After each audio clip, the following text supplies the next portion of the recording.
Class BCom part second business administration का paper first company law and secretarial practice.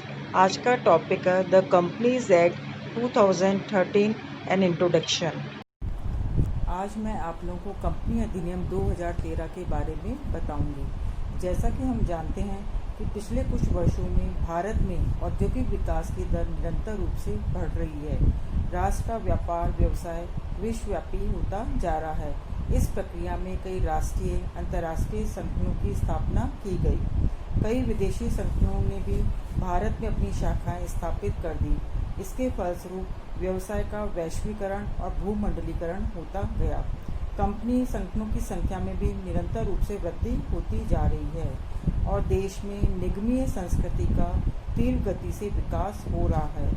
ऐसे में company संगठनों के नियमन और नियंत्रण के लिए प्रभावी कानून की आवश्यकता बढ़ती गई। इसलिए वर्तमान परिस्थितियों में कंपनी विधान का अध्ययन करना जरूरी हो गया।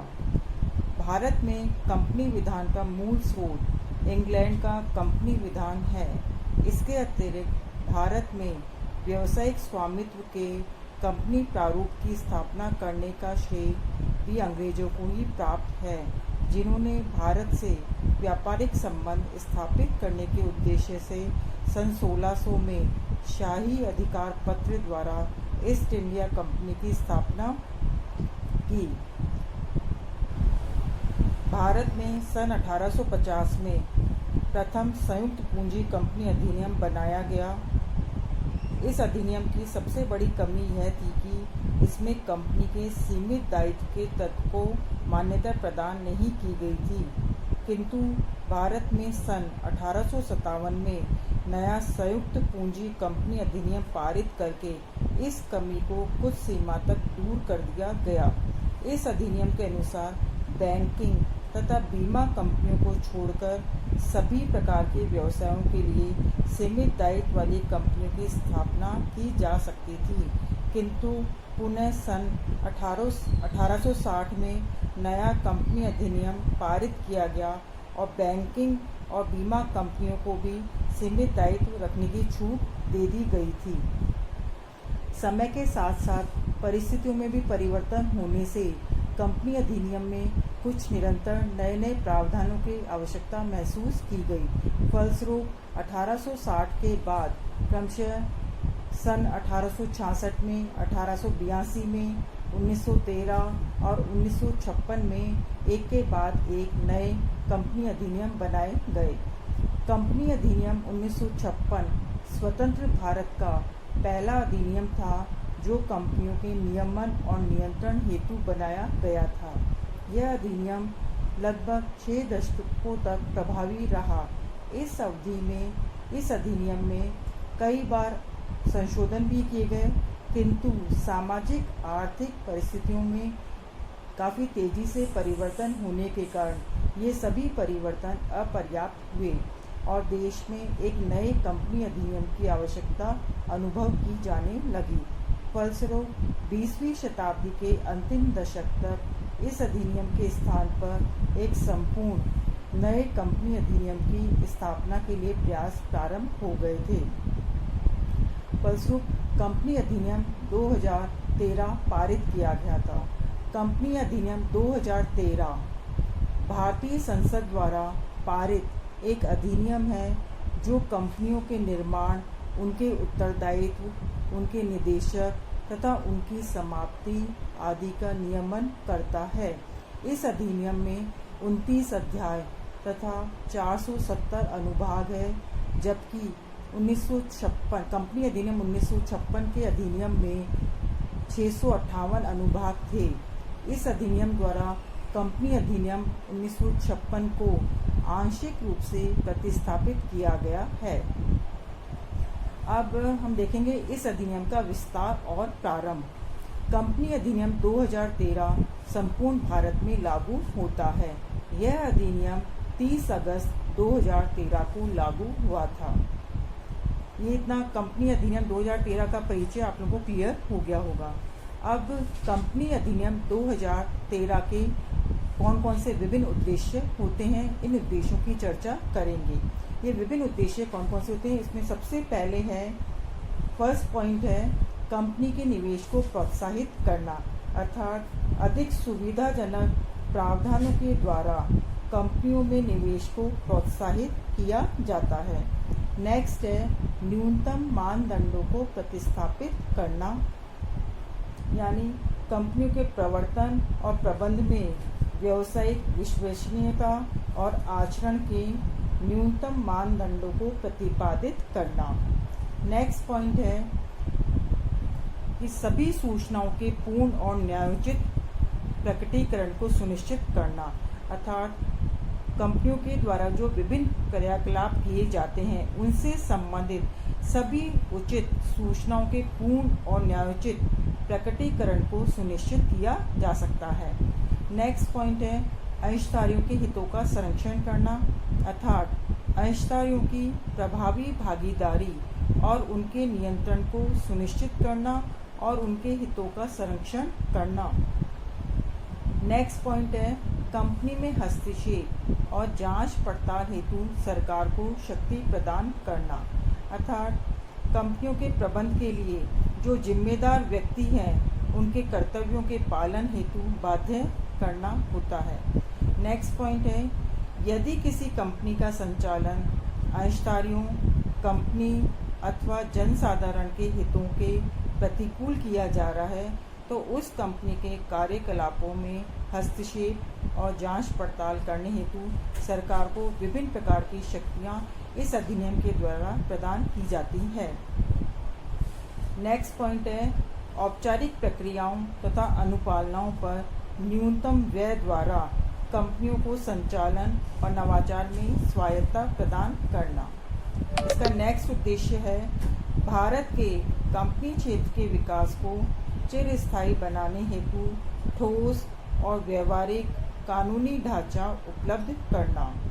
एंड लास्ट पॉइंट है, क्षेत्रीय नियमन व्यवस्था में परस्पर विरोधी और परस्पर व्यापी क्षेत्राधिकार को टालना। तो इस प्रकार से हमने ये कंपनी अधिनियम 2013 के विभिन्न उद्देश्यों के बारे में चर्चा की। नेक्स्ट है, कंपनी अधिनियम 2013 के प्रमुख लक्षण और विशेषताएं। Salient features of companies Act 2013। Company अधिनियम 2013 की प्रमुख विशेषताओं में पहली विशेषता है, फर्स्ट पॉइंट है, अधिनियम में कंपनी अधिनियम 2013 को लोकसभा द्वारा 18 दिसंबर 2012 को तथा राज्यसभा द्वारा 8 अगस्त 2013 को पारित किया गया। इस अधिनियम को राष्ट्रपति की सम्मति 29 अगस्त 2013 को प्राप्त हुई थी। नेक्स्ट है, विषय वस्तु। कंपनी अधिनियम 2013 में कुल 29 अध्याय, 470 धाराएं और 7 अनुसूचियां हैं। जबकि इसके विपरीत कंपनी अधिनियम 1956 में कुल 658 धाराएं और 14 अनुसूचियां थी। इस अधिनियम की एक प्रमुख विशेषता यह भी है कि यह मूलतः आधारित नियम है जिसके प्रावधानों की अनुपालना केंद्रीय सरकार अर्थात कंपनी मामलों का मंत्रालय MCA द्वारा विनिर्दिष्ट किए गए नियमों के अनुसार किया जाएगा। नेक्स्ट पॉइंट है, प्रवर्तक यानी प्रमोटर्स। यह अधिनियम भारत में पहला ऐसा अधिनियम है जिसमें प्रवर्तक शब्द की परिभाषा दी गई। नेक्स्ट पॉइंट है, लघु, संबद्ध तथा निष्क्रिय कंपनी की अवधारणा। अब कंपनी अधिनियम 2013 में लघु कंपनी, संबद्ध कंपनी तथा निष्क्रिय या प्रसुप्त कंपनी की अवधारणा को भी शामिल कर डिफाइन किया गया है और साथ ही निजी कंपनी के लिए जो सदस्यों की अधिकतम संख्या है उसको 50 से बढ़ाकर 200 कर दिया गया है। नेक्स्ट पॉइंट है, एकल व्यक्ति कंपनी। भारत में एकल व्यक्ति कंपनी की अवधारणा को पहली बार इसी अधिनियम द्वारा मान्यता दी गई है। अब भारत में कोई भी एकाकी व्यक्ति अर्थात जो भारत का नागरिक हो इस अधिनियम के अधीन कंपनी का निर्माण कर सकता है तथा कंपनी प्रारूप के लाभों को प्राप्त कर सकता है। नेक्स्ट पॉइंट है निगमीय सामाजिक दायित्व की अवधारणा। कंपनी अधिनियम 2013 में निगमीय सामाजिक दायित्व का प्रावधान है, यानी जो कॉर्पोरेट सोशल रिस्पॉन्सिबिलिटी है उसका प्रोविज़न है। और इस प्रोविज़न के अनुसार कुछ विशेष प्रकार की कंपनियों को अपने पिछले 3 वर्षों के औसत लाभ का कम से कम 2% राशि कॉर्पोरेट सोशल रिस्पॉन्सिबिलिटी की क्रियाओं पे खर्च करना होगा और यह राशि खर्च करने के लिए कंपनी के कार्य क्षेत्र के आसपास के इलाकों को प्रायोरिटी दी जाएगी। Is it clear? Next point है संचालक मंडल यानी बोर्ड ऑफ डायरेक्टर्स। कंपनियों के संचालक मंडल का सदैवी गठन होता आया है, किंतु इस एक्ट में यह प्रावधान किया गया है कि एक व्यक्ति कंपनी में कम से कम एक डायरेक्टर होना अनिवार्य है और सभी प्रकार की कंपनियों के लिए अधिकतम डायरेक्टर्स की संख्या 15 रखी गई है। एकल व्यक्ति कंपनी में भी अधिकतम 15 डायरेक्टर हो सकते हैं। नेक्स्ट है निवासी संचालक अर्थात रेजिडेंट डायरेक्टर। इस अधिनियम द्वारा देश में पहली बार यह व्यवस्था की गई कि अब प्रत्येक कंपनी के संचालक मंडल में कम से कम एक डायरेक्टर ऐसा होना चाहिए जो पूर्ववर्ती कैलेंडर वर्ष में कम से कम 182 डेज भारत में रहा हो। यानी कहने का तात्पर्य है कि जो संचालक मंडल है उसमें एक ऐसा डायरेक्टर होना चाहिए जो पिछले कैलेंडर वर्ष में कम से कम 82 डेज भारत में रहा है। नेक्स्ट पॉइंट है महिला संचालक वुमेन डायरेक्टर। इस अधिनियम में यह भी व्यवस्था की गई कि कुछ विशेष प्रकार की कंपनियों जिन्हें केंद्र सरकार द्वारा निर्धारित किया जाएगा उसके संचालक मंडल में कम से कम एक महिला संचालक यानी वुमेन डायरेक्टर का होना आवश्यक होगा। नेक्स्ट पॉइंट है स्वतंत्र संचालक यानी इंडिपेंडेंट डायरेक्टर।